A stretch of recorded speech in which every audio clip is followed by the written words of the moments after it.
শুভ সন্ধ্যা। আজকে শনিবার 6ই এপ্রিল 2024। বাকচক্রের নতুন পথ চলা বিবেকানন্দ ঘরে ঘরের আজকে 152তম 152nd সাপ্তাহিক ধারাবাহিক বক্তৃতামালায় আপনাদের সাদর অভ্যর্থনা ও আমন্ত্রণ জানিয়ে আজকে আমাদের অনুষ্ঠান শুরু করছি। অনুষ্ঠানের বিষয় এবং বক্তার কোনো পরিবর্তন নেই। বিষয় স্বামী বিবেকানন্দ, বক্তা শ্রী তরুণ গোস্বামী, যার পরিচয় নিষ্প্রয়োজন। আসুন আজকে আমাদের পরিচিত যে প্রার্থনা সঙ্গীত, আমাদেরই বাকচক্রের সিনিয়র মোস্ট পরিচালক মণ্ডলীর সদস্য শ্রী রমেশচন্দ্র বন্দ্যোপাধ্যায়ের গাওয়া সেই প্রার্থনা সঙ্গীত শুনে আমাদের অনুষ্ঠান শুরু করি এবং তারপরে তরুণবাবুর বক্তব্য আপনাদের কাছে প্রস্তুত থাকবে। নমস্কার।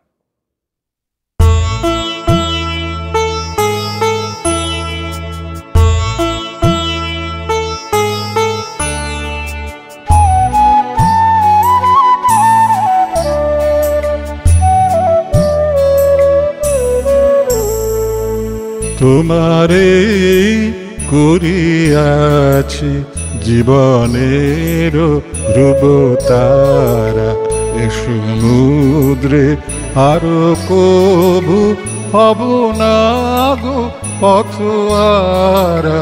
তোমারে করিয়াছি জীবনের ধ্রুবতারা।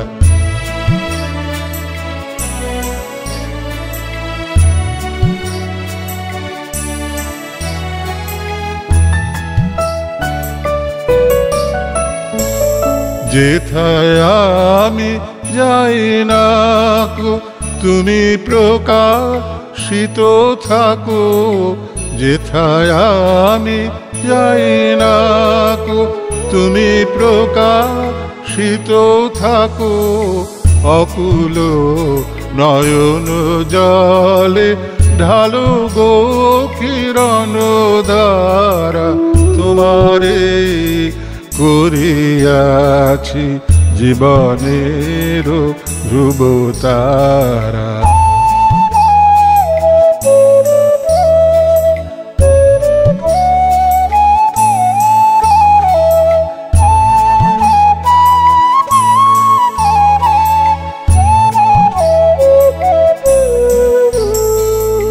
তব মুখ সদা মনে জাগিতেছে সঙ্গপানে, তিলেক অন্তর হলে নাহিরি কুল কিনারা। তব মুখ সদা মনে জাগিতেছে সঙ্গপানে, তিলেক অন্তর হলে নাহেরি কুল কিনারা। কখনো বিপথে যদি ভ্রমিতে চায় হৃদি, কখনো বিপথে যদি ভ্রমিতে চায় হৃদি, অমনীয় মুখ হেরি শরমে যে হয় সারা। তোমারে করিয়াছি জীবনের ধ্রুবতারা, এ সমুদ্রে আরো কবু হব না গো পথহারা। তোমারে করিয়াছি জীবনের ধ্রুবতারা।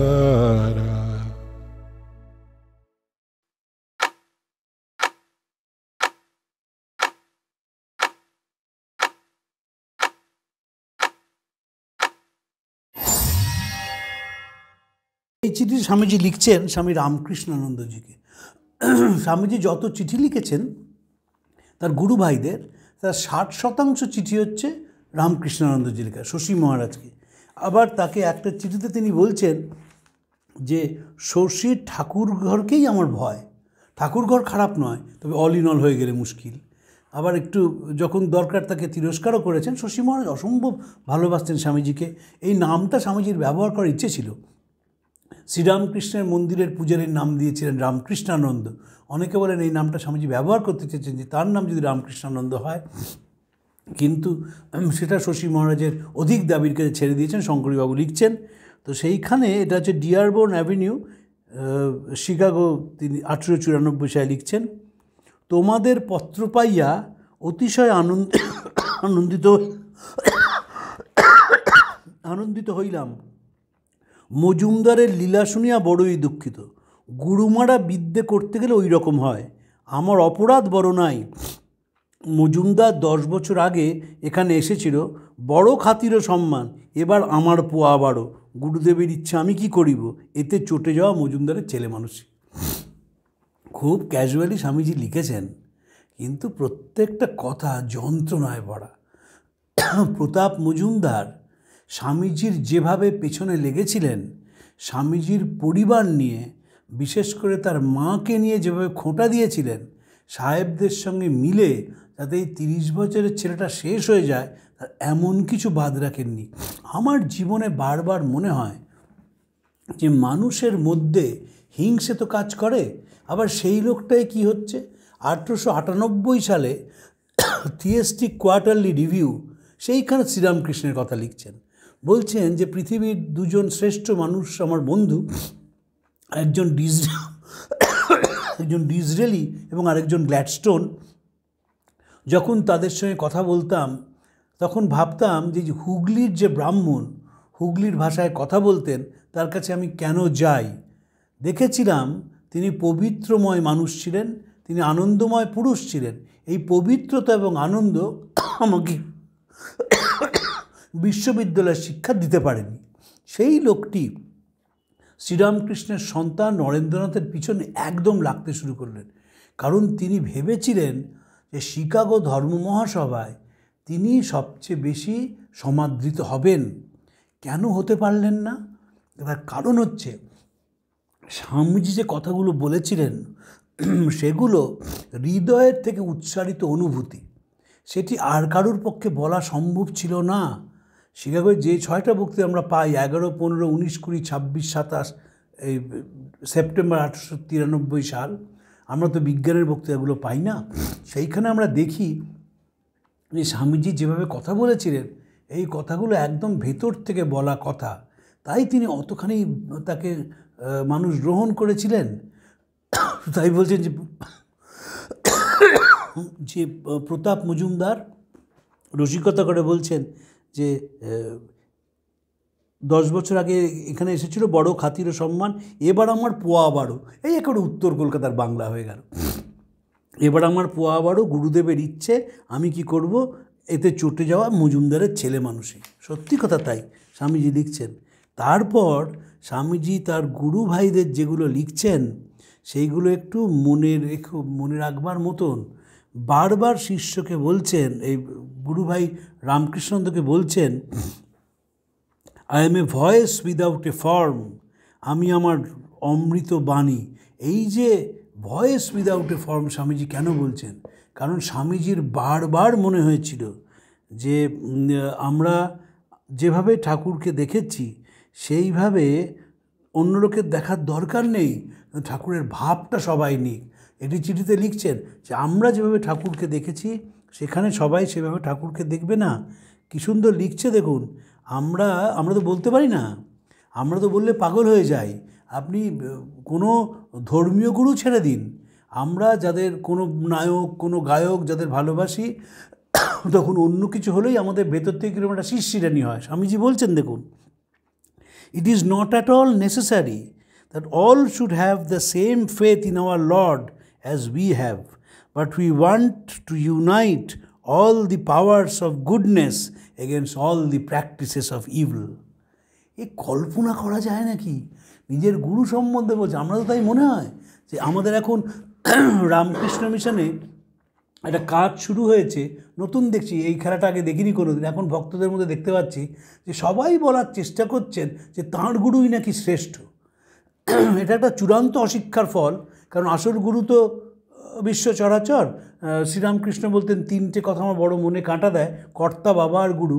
আমি কারুর গুরুও না, বাবাও না, আমি সচ্চিদানন্দই গুরু। তো এখন একটা নতুন শুরু হয়েছে। স্বামীজি কি অসাধারণভাবে বলছেন, আমরা ভাগ্যে পড়ি না স্বামীজিকে, এবং ভাগ্যে তিনি বেঁচে নেই, কি কপালে যে জুটতো আমাদের কে জানে। It is not at all necessary that all should have the same faith in our Lord as we have, but we want to unite all the powers of goodness against all the powers of evil. Swamiji সেইটা বলছেন এবং শশী মহারাজকে বলছেন যে দেখো, leader জন্মায়, jealousy selfishness আদপে থাকবে না, তবে লিডার। প্রথম বাই বার্থ, দ্বিতীয় আনসেলফিশ, তবে লিডার। সব ঠিক হচ্ছে, সব ঠিক আসবে, তখন তিনি ঠিক জাল ফেলেছেন, ঠিক জাল গোটাচ্ছেন। এই যে বলছে না জেলাসি সেলফিশনেস, এইটা হচ্ছে স্বামীজি বলছেন jealous is our national sin. আমি ভারতবর্ষের অন্য প্রদেশের কথা বলতে পারবো না, তবে বাঙালির ক্ষেত্রে যেটা 200 সত্যি, এ বিষয়ে কোনো সন্দেহ নেই। বাঙালির কেমন একটি অসাধারণ ছবি এঁকেছিলেন মেকলে 1835 সালে, যে বাঙালি কি ভয়ঙ্কর জাত। বলছেন, just as horns to a buffalo, sting is to the bee, beauty is to old Greek song, deception is to the Bengali.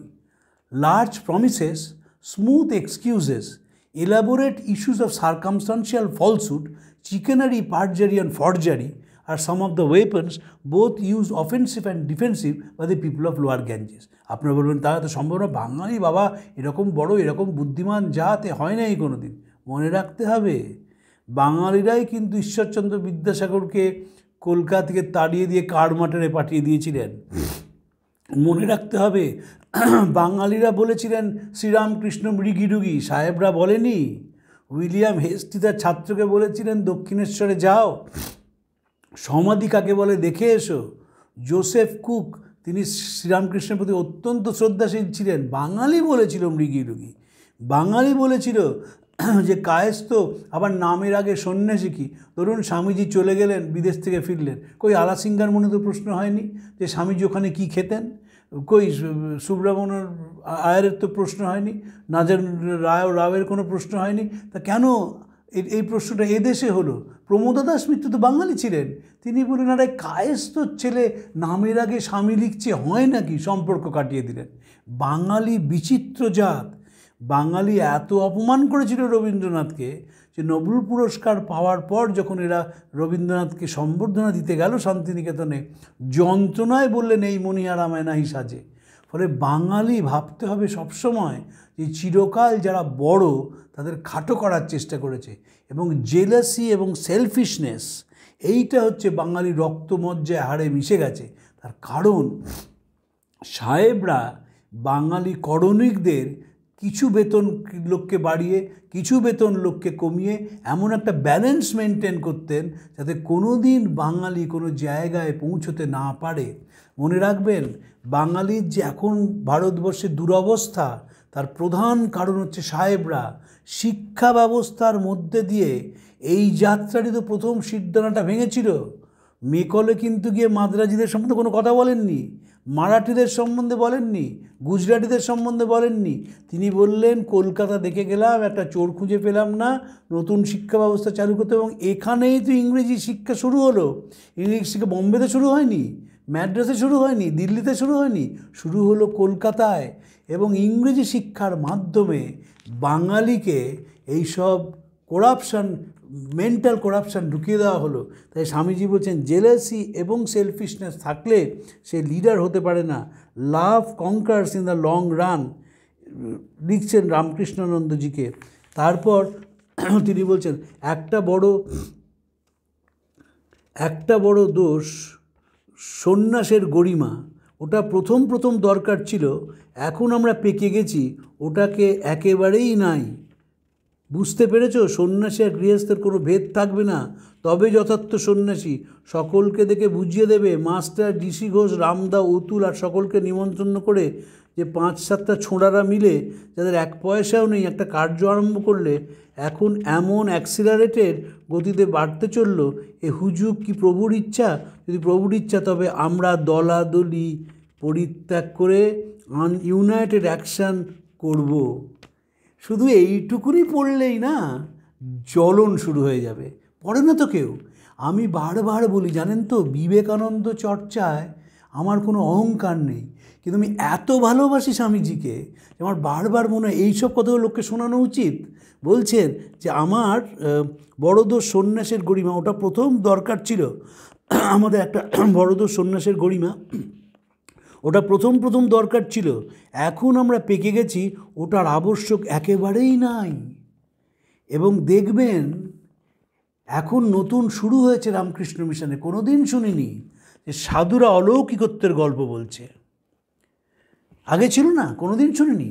আমার বহুদিন রামকৃষ্ণ মিশনের সঙ্গে যোগাযোগ, কিন্তু ইদানিংকালে হচ্ছে যে সেইটা। দ্বিতীয় কথা, আরেকটা জিনিসও লক্ষ্য করছি যে প্রত্যেক স্তরে গৃহীদের খাটো করার চেষ্টা। ঠাকুর কি বলছেন, সেই সন্ন্যাসী আর গৃহস্থের কোনো ভেদ থাকবে না, তবেই যথার্থ সন্ন্যাসী।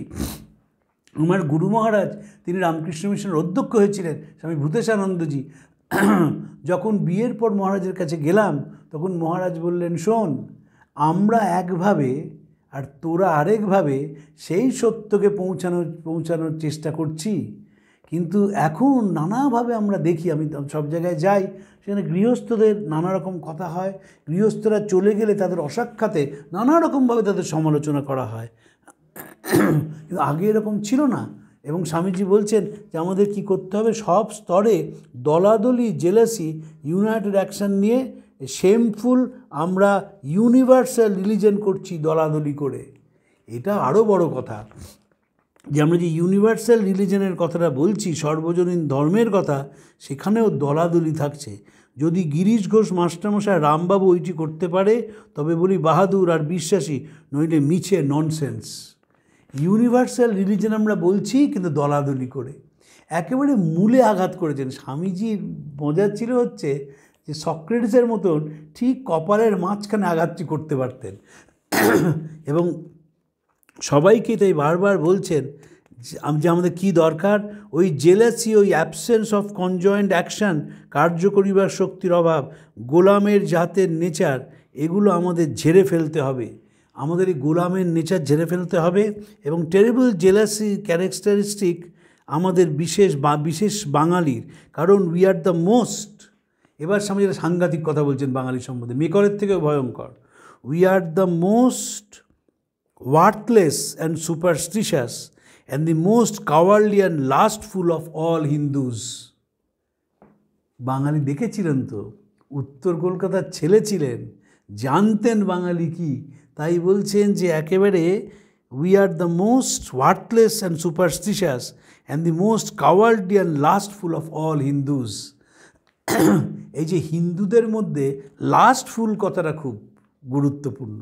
এই যে বিলাসিতায় বাঙালি ডুবে গেছে, আমরা তো মন দিয়ে পড়ি না। ঊনবিংশ শতাব্দীতে কলকাতার নববাবুবিলাস, কলকাতার নববিবিবিলাস ভবানীচরণ বন্দ্যোপাধ্যায়ের লেখা, এবং হুতম প্যাঁচার নকশা পড়লে বোঝা যায় যে কী কদর্য বিলাসিতার শহর ছিল কলকাতা, এবং যারা অবস্থাপন্ন বাঙালি তাদের কী কদর্য জীবনযাত্রা ছিল। তা স্বামীজি তাই জন্য বলছেন যে we are the most worthless and superstitious and the most cowardly and lustful of all Hindus. Swamiji এক জায়গায় বলছিলেন, কয়েকদিন আগে পড়ছিলাম আবার লন্ডনে বিবেকানন্দ, সেখানে স্বামীজি তার মধ্যম ভ্রাতা এবং শারদানন্দজিকে বলছেন যে দেখ, ও দেশে বেদান্তের কথা বললাম, লোকে তো শুনলই না, উল্টে আমাকে টিটকিরি দিল, তাই ভাবলাম স্বাধীন দেশে বেদান্তের কথা বলি। এই যে লোকে টিটকিরি দিল, স্বামীজি দেখেছিলেন। আর যেহেতু নিজে কলকাতায় বড় হয়েছিলেন, কলকাতায় বড় হওয়ার একটা গুণ ছিল, সে গুণটা হচ্ছে পরাধীন ভারতের রাজধানী, তো খুব কাছ থেকে শহরটাকে দেখতে পেরেছিলেন। ব্রাহ্ম সমাজে মিশতেন, বন্ধুবান্ধবদের সঙ্গে মিশতেন, এবং মেশার ফলে স্বামীজির একটা কলকাতা সম্বন্ধে ক্লিয়ার পার্সপেক্টিভ হয়ে গিয়েছিল। তার গুরু আবার এক পা এগিয়েছিলেন, বলেছিলেন যে কলকাতার মানুষগুলো পোকার মতো কিলবিল করে বেড়াচ্ছে, তুমি এদের দেখো, শারদামণিকে বলছেন। তো Swamiji at any cost, any price, any sacrifice, ওইটা আমাদের ভেতর না ঢোকে, আমরা 10 জন হই, 2 জন হই, ডু নট কেয়ার, কিন্তু ওই কয়েকটা পারফেক্ট ক্যারেক্টার হওয়া চাই আমাদের ভেতর। যিনি পরস্পরের গুজগুজে নিন্দা করবেন বা শুনবেন, তাকে সরিয়ে দেওয়া উচিত। এই গুজগুজে সকল নষ্টের গোড়া, বুঝতে পারছো কি? হাতে ব্যথা হয়ে এলো, আর লিখতে পারি না। এই যে স্বামীজি বলছেন যে গুজগুজে ভাব, স্বামীজি একেবারে আমি প্রায় সবাইকে বলি, অনেকে রাজি হন না আমার কথা শুনতে, স্বামীজির কম বয়সে ওয়েস্টার্ন এক্সপোজার হয়ে গিয়েছিল, তো ওয়েস্টার্ন এক্সপোজারে গিয়ে দেখলেন যে এদের মধ্যে একটা অরিজিনালিটির প্রতি সম্মান আছে। আমাদের যেহেতু এখানে নেই অরিজিনালিটির প্রতি সম্মান, তাই আমরা ওই ছেঁড়া নেতা নিয়ে থাকি। স্বামীজি আবার চিঠিতে লিখুন, আমি পরে পড়বো, যে তোমরা ছেঁড়া নেতা ধরে টানাটানি করছো, কেউ মৌলিকভাবে ভাবতে পারছো না। Our guru was original, we should be either original or nothing. তাই গুজগুজে ভাব সবসময় স্বামীজি বলছেন যে গুজগুজে ভাব যতদিন থাকবে ততদিন আমরা কিচ্ছু করতে পারবো না। এই চিঠির একদম শেষে পুনশ্চ মা ঠাকুরানীকে তার জন্মান্তরে দাসের পুনঃ ধুল্লভ লুণ্ঠিত সাষ্টাঙ্গ দিবে, তাঁদের আশীর্বাদ আমার সর্বতমঙ্গল। এই চিঠির একদম শেষে লিখছেন সারদামণির কথা। সারদামণির কথা এটাও কিন্তু খুব বড় সাংঘাতিক জিনিস। সারদামণি তো মহিলাকে এইভাবে ভুলণ্ঠিত প্রণাম করছেন একজন পুরুষ, এ তখন কল্পনা করা যায় না। শ্রীরামকৃষ্ণ যে চলে গেলেন এবং সারদামণিকে প্রতিষ্ঠা করলেন এমনভাবে যে যখন রামকৃষ্ণ মিশন তৈরি হলো 1897, স্বামীজি চলে গেলেন 1902 থেকে 1920, এই 18 বছরের নেতৃত্ব কিন্তু সারদামণি। এবং কোনো সমস্যা হয়েছে, তখন তো রামকৃষ্ণ মিশনের সবচেয়ে বেশি সমস্যার দিন, তিনি সিদ্ধান্ত নিয়েছেন। একটা ছোট উদাহরণ দিই, যখন বিপ্লব আন্দোলনের যারা যোগ দিয়েছেন তারা আসছেন, তখন স্বামী ব্রহ্মানন্দজি বললেন যদি বিপ্লবীরা এইভাবে আসে তাহলে পুলিশের নজর পড়বে, আমরা মঠ বন্ধ করতে বাধ্য হব। উত্তরে সারদামণি বলছেন যে হয় আমরা একসঙ্গে ডুববো, নয় একসঙ্গে ভাসবো। এই যে বিপ্লবীদের রামকৃষ্ণ মিশন জায়গা দিয়েছিল, তাতে যে সাধুদের কী হেনস্থা হতে হয়েছিল তা কল্পনা করা যায় না। কিন্তু তা সত্ত্বেও মা সরে যাননি। যখন স্বামীজি বললেন যে মঠ বিক্রি করে দেবো, সেই টাকা নিয়ে সেবা হবে, তখন স্বামীজি বললেন তুমি তো ওছি করে ফেলেছো, আর পারবে না, তার নাহলে তো একটা কাজেই মঠ বিক্রি হয়ে যেত। সারদামণিকে তাই জন্য বলছেন যে সাষ্টাঙ্গে প্রণাম দেবে, এবং শশী মহারাজকে বারবার বলছেন যে গুজগুজে ভাব ছেড়ে দাও, আর সাথে সাথে সবাই কাজে নেমে পড়ো, এবং আমাদের ভেতরে কোনো রকম যেন ঈর্ষা না আসে। আমরা যখন সর্বজনীন ধর্মের কথা বলি সেটা কোনো বিভেদ থেকে আসে না, এটাই সবচেয়ে মজার কথা। যখন আপনার যেটা বলছেন তাতে কমিটমেন্ট যদি না থাকে, সেই জিনিসটা আস্তে আস্তে তার যে পাওয়ারটা সেটা লুজ করে ফেলে, তার যে গতি, তার যে ক্ষমতা সেটা হারিয়ে যায়। তো স্বামীজি তাই জন্যে 1894 সালে শশী মহারাজকে সেটি সতর্ক করে দিচ্ছেন। কখন সতর্ক করছেন? যখন মিশন তৈরি হওয়ার 3 বছর আগে। মিশন তো তৈরি না তখন, 1894 সালে তো মিশন তৈরি না, মানে স্বামী তখন ইংল্যান্ডেই আসেননি, তখন আমেরিকাতেই শুধু আছেন। তখনই বলে দিচ্ছেন যে ইউনিভার্সাল রিলিজন, এই যে ঠাকুরের সর্বজনীন ভাব তিনি প্রচার করবেন সারা পৃথিবীতে এবং নিজের দেশে, সেইখানে যারা প্রচারক হবেন তাদের মধ্যে যেমন একটা ঠাস বুনট থাকে, এবং তাদের মধ্যে যেন কখনও কোনো রকমের হিংসা বা দেশ না এসে পৌঁছয়। স্বামীজি একটি কথা তার গুরু ভাইদের বলতেন, তিনি আমায় যেভাবে ভালোবাসেন, আমি যেমন তোদের ভালোবাসি, তোরা সেইভাবে মানুষকে ভালোবাসবি। এই কথাটা বলার জন্যে বলা নয়, একেবারে মনের থেকে স্বামীজি বলতেন। কারণ শ্রীরামকৃষ্ণ যখন দেহত্যাগ করছেন, ক্যান্সার যখন কঠিন অবস্থায় পৌঁছেছে কাশীপুর উদ্যানবাটিতে, তখন শ্রীরামকৃষ্ণ নরেনকে বলেছিলেন যে সবাইকে ভালোবাসা দিয়ে বেঁধে রাখবি, কেউ যেন ফিরে না যায়। এই যে ভালোবাসা দিয়ে বেঁধে রাখা, রামকৃষ্ণ ভাব আন্দোলন তার কিন্তু মূল কথা হচ্ছে নিঃস্বার্থ ভালোবাসা। যখন স্বামী গম্ভীরানন্দের history of the Ramakrishna Math and mission তার ভূমিকা লিখেছিলেন ক্রিস্টোফার ইশারুর, সেই ভূমিকায় বলেছিলেন তিনি এটিকে সর্বশ্রেষ্ঠ ধর্মীয় আন্দোলন। কেন বলছেন? কারণ এই আন্দোলন পরে যন্ত্রণা অনুভব করতে পারে। Spiritual truth is eternal, but it has to be restated and redemonstrated in a human life so that it can solve the varying problems of every succeeding epoch. এই যে স্পিরিচুয়াল ট্রুথটাকে সেটা তিনি অনুভব করছেন। অনুভব কারা করবে? ঠাকুর শিখিয়ে গেলেন যে এই ধাবমান সভ্যতার মধ্যে, এই পাশ্চাত্যায়নের মধ্যে এটি অনুভবী মন তৈরি করতে হবে। এটাই তো তার দক্ষিণেশ্বরের সবচেয়ে বড় ট্রেনিংটা হচ্ছে you must have a sensitive mind. স্বামী যখন বলছেন না যে ফিল ফর আদার্স, ওই সেন্সিটিভ মাইন্ড হচ্ছে ঠাকুরের সবচেয়ে বড় ট্রেনিং।